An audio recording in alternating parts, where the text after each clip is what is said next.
ponteiros dos 4.000 relógios elétricos das 4.000 salas do centro de Bloomsbury marcavam 2 horas e 27 minutos. Esta colmeia industriosa, como gostava de chamar-lhe o diretor, estava em pleno zumbido de trabalho. Todos estavam ocupados. Tudo se achava em movimento ordenado.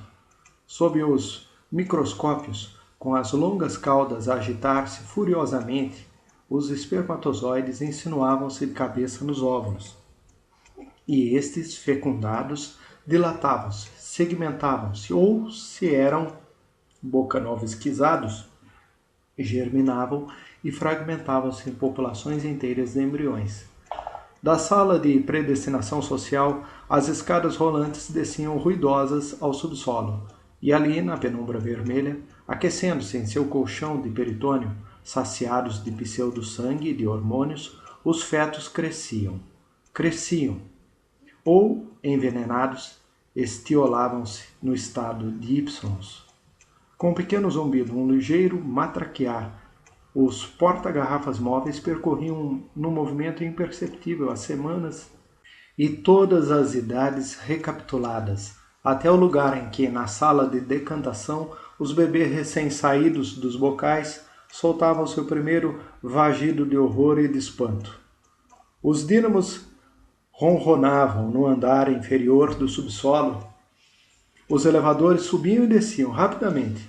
Em cada um dos 12 andares de berçários era a hora da alimentação. Em 1.800 mamadeiras, 1.800 bebês, cuidadosamente rotulados, chupavam ao mesmo tempo seu meio litro de secreção externa pasteurizada. Acima deles, em 10 andares sucessivos de dormitórios, os meninos e meninas ainda bastante novos para precisarem de uma cesta estavam, embora não suspeitassem, tão ocupados quanto os outros, pois inconscientemente ouviam lições hipnopédicas sobre higiene e sociabilidade, sobre a consciência de classe e a vida amorosa dos pequeninos. Mais acima ainda, havia salas de recreio, onde, tendo começado a chover, 900 crianças de mais idade se distraíam com blocos de construção e massa modelagem, brinquedos de roda e jogos eróticos. Bzz, bzz, a colmeia zumbia, ativamente, alegremente. Jovial era o cantarolar das moças curvadas sobre os tubos de ensaio. Os predestinadores assobiavam enquanto trabalhavam, e na sala de decantação, que magníficas piadas esfuziavam acima dos bocais vazios. Mas a fisionomia do diretor, no momento em que entrou na sala de fecundação com Henry Foster, era grave, rígida, em sua severidade. Um exemplo público, dizia ele, nesta sala, porque ela contém mais trabalhadores das classes superiores que qualquer outra do centro. Eu disse a ele que viesse procurar-me aqui às 2h30. Ele faz muito bem o seu trabalho, ponderou Henry, com generosidade hipócrita. Eu sei, é isso. É mais uma razão para ser severo. Sua elevada condição intelectual traz consigo responsabilidades mais morais correspondentes. Quanto maior é o talento de um homem, mais poder tem ele para desviar os outros. É preferível o sacrifício de uma corrupção de muitos. Encare o caso sem compaixão. Sr. Foster, e verá que não há crime mais odioso do que a falta de ortodoxia na conduta. O homicídio mata apenas o indivíduo. E afinal, que é o indivíduo? Com um gesto largo, apontou as fileiras de microscópios, os tubos de ensaio, as incubadoras. Nós podemos produzir um indivíduo novo com a maior facilidade, tantos quantos quisermos. A falta de ortodoxia, porém, ameaça mais do que a vida de um simples indivíduo. Ela atinge a própria sociedade. Sim, a própria sociedade, repetiu. Ah, aí vem ele. Berlin entrara na sala e dirigia-se para eles, por entre as fileiras de fecundadores. Um tênue verniz de desembaraçada segurança mal dissimulava seu nervosismo. O tom de voz com que disse, "Bom dia, senhor diretor", foi absurdamente forte, porém ridiculamente suave, como um guincho de camundongo. Foi o tom em que, retificando seu erro, disse, "O senhor me pediu para vir falar que aqui?" "Sim, Sr. Marx", retorquiu o diretor com ominosa solenidade. "Pedi-lhe efetivamente que viesse procurar-me aqui. O senhor voltou de suas férias ontem, não é?" "Sim", respondeu Bernie. "Sim", repetiu o diretor, sibilando como uma serpente ao prolongar o S. Depois, erguendo subitamente a voz, minhas senhoras e meus senhores, trombeteou, minhas senhoras e meus senhores. O cantarolar das moças, curvadas sobre os tubos de ensaio, o assovio absorto dos microscopistas, cessaram repentinamente. Houve um silêncio profundo. Todos se voltaram. Minhas senhoras e meus senhores, repetiu mais uma vez o diretor, desculpe-me interromper os seus trabalhos. Um dever penoso e isso me obriga. A segurança e a estabilidade da sociedade estão em perigo. Sim, minhas senhoras e meus senhores, em perigo. Este homem, e apontou para Bernard seu dedo acusador, este homem aqui está diante de todos, este alfa mais, a quem tantas coisas foram dadas, e de quem, portanto, muito se deveria esperar, ex-colega dos senhores, ou devo antecipar e dizer ex-colega, traiu grosseiramente a confiança de que era depositário. Por suas ideias heréticas sobre o esporte e o soma, pela escandalosa irregularidade da sua vida sexual, pela sua recusa em obedecer aos ensinamentos do nosso forte e em comportar-se fora das horas de trabalho como um bebê no bocal. Nesse ponto do seu discurso, o diretor fez o sinal do T. Ele se revelou um inimigo da sociedade, um subversor, minhas senhoras e meus senhores, de toda a ordem, de toda a estabilidade, um conspirador contra a própria civilização. Por esse motivo, eu me proponho exonerá-lo ignominiosamente do posto que ocupava nesse centro, propondo-me pedir imediatamente sua transferência para um subcentro da mais baixa categoria e a fim de que seu castigo possa servir aos melhores interesses da sociedade, o mais afastado possível de todo centro populacional importante. Na Islândia, ele terá muito poucas oportunidades de desencaminhar os outros com seu exemplo antifordiano. O diretor calou-se um instante. Depois, cruzando os braços, voltou-se com ar imponente para Bernard. Marx, ele disse, pode apresentar alguma razão para que eu não execute nesse instante a sentença que acaba de ser pronunciada contra o senhor?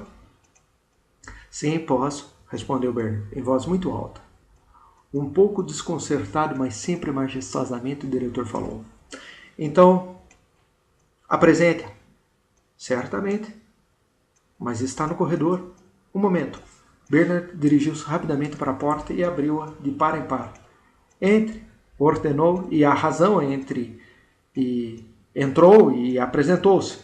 Houve um resfolegar convulsivo, um murmúrio de espanto e de horror. Uma das moças gritou. Alguém que trepara numa cadeira para ver melhor derrubou 3 tubos de ensaio cheios de espermatozoides. Balofa de carnes pendentes, um monstro de meia-idade, estranho e aterrorizador entre aqueles corpos juvenis e rijos, aqueles rostos lisos. Linda adiantou-se, sorrindo coquetemente seu sorriso desdentado e descolorido, e meneando as enormes ancas com o que pretendia ser uma ondulação voluptuosa. Bernard caminhava ao seu lado. Ali está ele, disse apontando para o diretor. Pensou que eu não o reconheceria? Perguntou Linda, indignada. Depois, voltando-se para o diretor. Claro que eu reconheci. Tomaquim, eu reconheceria você em qualquer parte, entre 1000. Mas talvez você tenha me esquecido. Não se lembra? Não se lembra, Tomaquim? Sua Linda.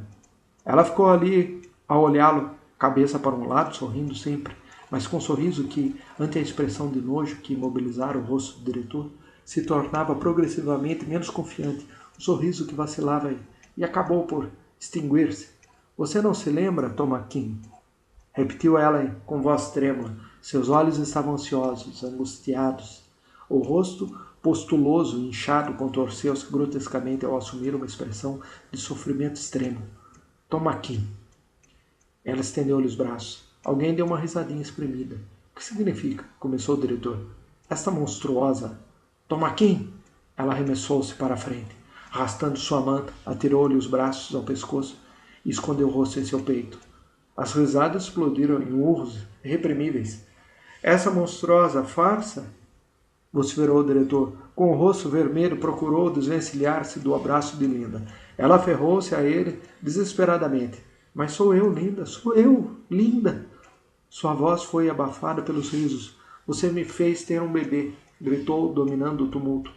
Houve um silêncio súbito e apavorante. Os olhares vagueavam constrangidos. não sabendo onde se fixar. O diretor empalideceu, de repente cessou de debater-se e ficou ali, as mãos nos pulsos de Linda, fitando-a horrorizado. Sim, um bebê. E eu sou a mãe.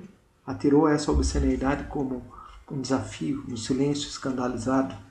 Depois, afastando-se repentinamente dele, envergonhada, cobriu os olhos com as mãos, soluçando. A culpa não foi minha, Tomaquim, porque sempre fiz meus exercícios malthusianos, não é? Não é? Sempre.